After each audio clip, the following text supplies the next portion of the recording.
Hello guys, it's your boy Young Diamond. Welcome you once again to this channel. Now, quickly moving over to South Africa. The South Africa government, has been closing down shops due to concern of food poisoning,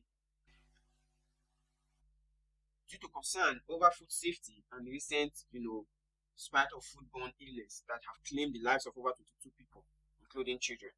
The main reason for this closure is the discovery of hazardous pesticides, particularly, phos, being sold informally in townships and also informal settlements as street pesticides to control rats. Now, these pesticides have been found in food samples from some Spaza shops, which has led to deaths of several children.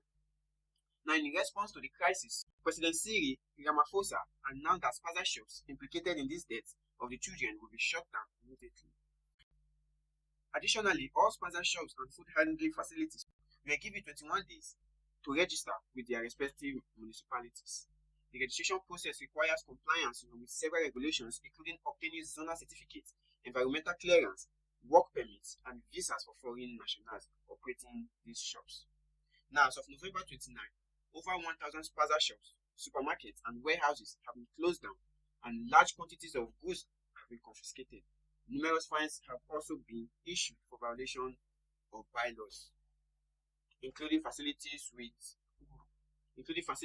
that had expired products. Shops that had expired products were also shut down. Now, some of the Spaza shops owners have expressed concerns over the short deadline for registering their businesses, citing the complexities of securing, necessary documentation. But the government remains firm in its stance to ensure public safety. Now, so many people have seen videos going around on the internet about, closing and shutting down of shops in South Africa. And it begs to question what really is going on. Because you need to see the aggressive nature in which shops are being shut down, individuals are being thrown out of their shops, goods being brought out, being destroyed, and all of that. Now, this is as a result of the claim that, series of children, lost their lives due to consumption of certain products that has certain chemicals in them. According to the statement of the South African president, that the shops involved will be taken down and prosecuted. But now it now looks as if innocent people are also taking the fall for these actions. And one thing with South Africa is this: they are always quick when it comes to anything that has to do with foreigners. They are always quick to overreact. And I've been following South Africa ODs for some time now, and how they react and they respond. Now, the issue that was on the borderline was that, some products were harmful, which led to the demise of certain individuals. But now, you see how they attack shops, saying these shops are meant for the community, or these shops are supposed to be for the people. Oh, these shops are supposed to be for the citizens of the community. And then chasing foreigners out of their own shops. And, South Africa has this mentality of, immigrants are destroying their countries. Same blacks, let me put it that way, are destroying their country, destroying what their lives make, taking away their jobs and all of that. But these are just shop owners. You rent a shop, stock the shop, you sell. So how has it become a thing, of conversation that these people are taking our jobs, or the shop was supposed to be, for their indigens? If not that most of their indigens are lazy enough not to want to indulge in those kind of activities that has made foreigners to involve themselves. I don't see any reason why they attack this way. Fine, the government gave 21 days notice to register your business, apply for the necessary documentation, and all the checks will be made. But what do we say about these videos going around, pushing shop owners out of their shops, chasing them away, destroying their product? Yeah, when you talk about commodity markets, talking about food stuff and all of that, most of this product gets to expiring day. Sometimes it still lingers in the shop, or sometimes they are pushed aside, not to cover for anyone. Most vendors do the same thing. They sell what is expired because they bought it with their own finance. Some of these things were intercepted, but that is not enough to destroy a full shop. to condemn everything that is in that particular shop, only the name these persons are foreigners. These persons are foreigners. So it has been a crazy week due to the fact that the rage of South Africans over their own fellow Africans is alarming. Just the slightest of provocation, and then you see all the anger, they pour it out. They don't pour it out to their other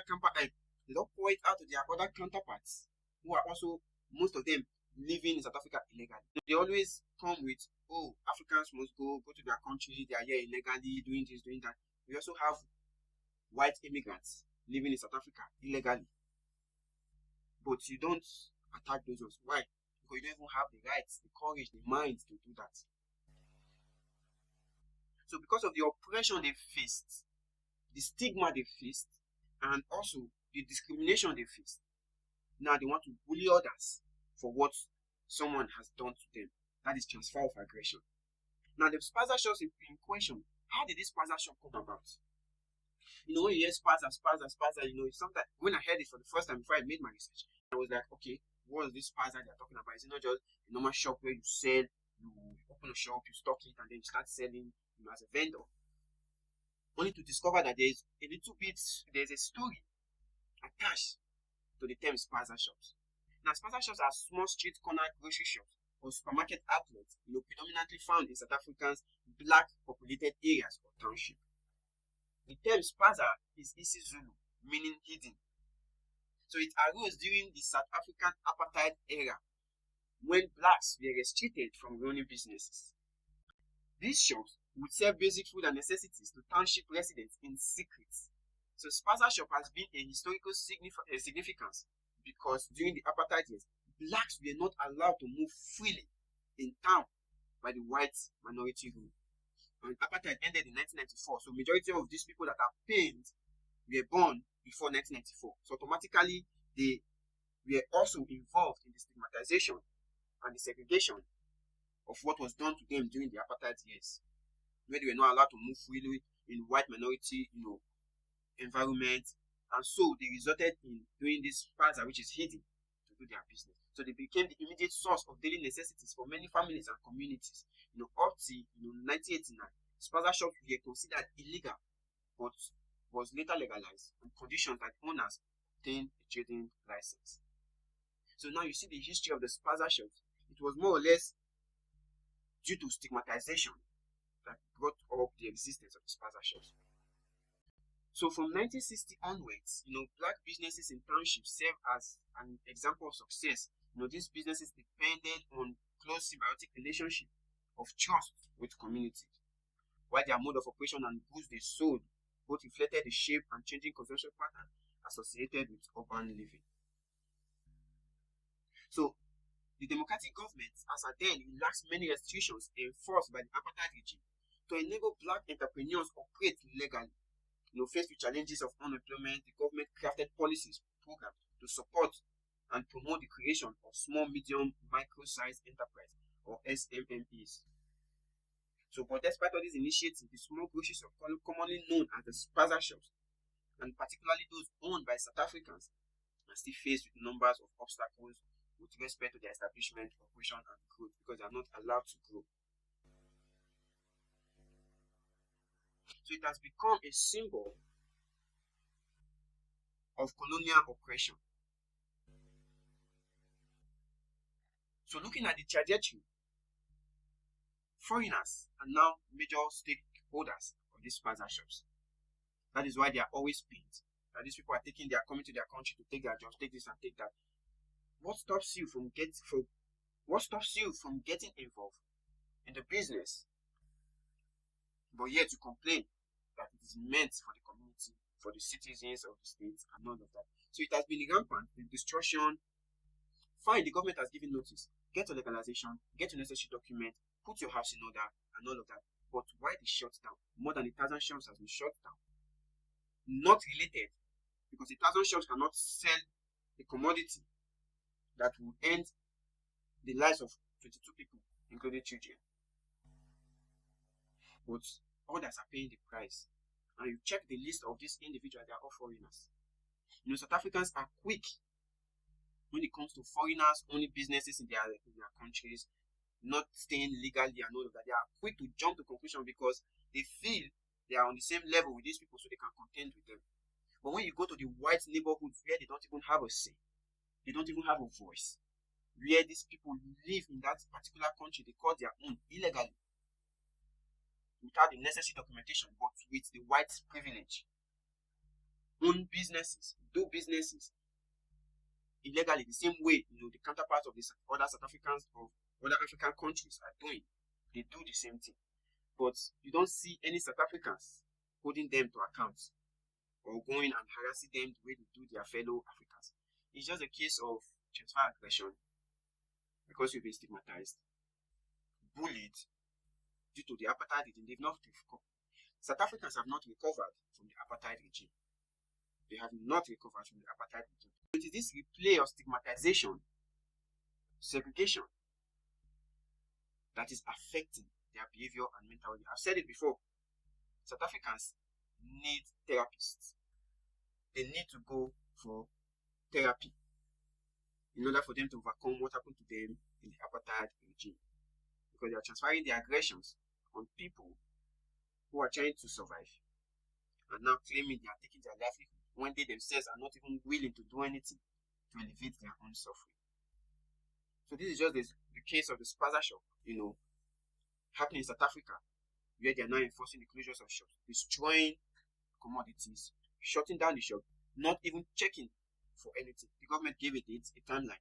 But you see these individuals going to enforce an unlawful closure of shops. Or they tell you, take your money out, and they destroy everything. They tell you, this is our community, we are taking over. They bring out these commodities. They are not expired, or they've expired, no one knows. They've not done their check, environmental check, and health checks on this product to see if they've expired or not. All they do, bring everything out and lock the shop. And tell them the shop belongs to South Africans. That is discrimination, stigmatization in your own mother Africa. South Africa needs an evaluation. Yeah, they are so pained and hateful due to apartheid, and it has not ended with them. Just the same way the pain of the Biafrans has not ended, and it has not been addressed, and it still lingers, leading to series of transfer of aggression. Not like that of South Africa, they are a little bit conserved, but that of South Africa, they are transferring the aggressions on foreigners. So it's crazy. I rest my case.